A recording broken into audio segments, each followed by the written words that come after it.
Video शुरू करने से पहले अगर आप चैनल पर नए हैं तो चैनल को सब्सक्राइब जरूर कर दें। तो चलिए वीडियो शुरू करते हैं।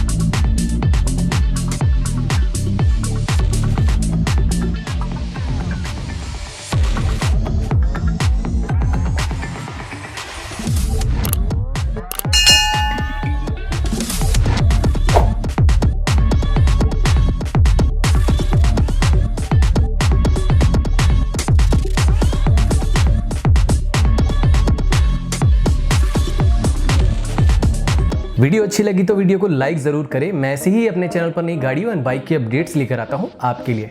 मिलते हैं ऐसी एक नई वीडियो के साथ। Till then drive safe.